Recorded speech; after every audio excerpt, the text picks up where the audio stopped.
Dans le monde de l'éducation, son blog est une référence pour des enseignants et des parents d'élèves. Hinatea Louisen a décidé de créer pour cette année ses propres cahiers d'enseignants pour noter l'évolution de l'apprentissage des élèves tout au long de l'année.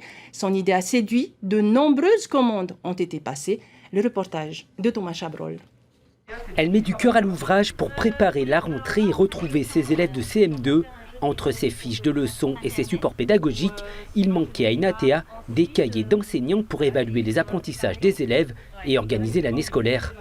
Méticuleuse dans son travail, elle a décidé de les créer. J'avais des cahiers que je composais moi-même à l'école et puis très vite je me suis retrouvée avec des petits bouts de papier qui traînaient dans ma classe. Je me suis sentie désorganisée parce que je les trouvais plus, ces petits bouts de papier, et en fait je perdais en efficacité sur le terrain. Donc j'avais envie d'avoir un outil où tout est regroupé. Avec son mari, ils ont conçu un carnet de suivi, un carnet de bord et un grand cahier journal, le tout au graphisme coloré de touches polynésiennes.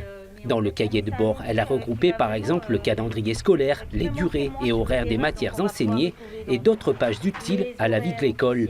Dans le carnet de suivi, elle pourra visualiser toutes les informations concernant le profil des élèves.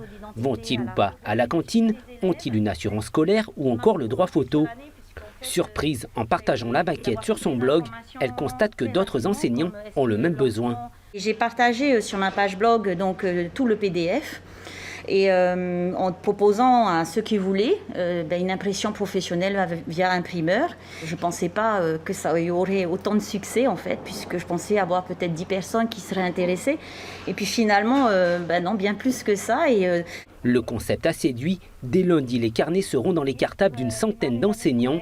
Les commandes ont afflué de Tahiti, mais aussi des Tuamotu et des Marquises. L'impression des carnets a été financée par les instituteurs eux-mêmes.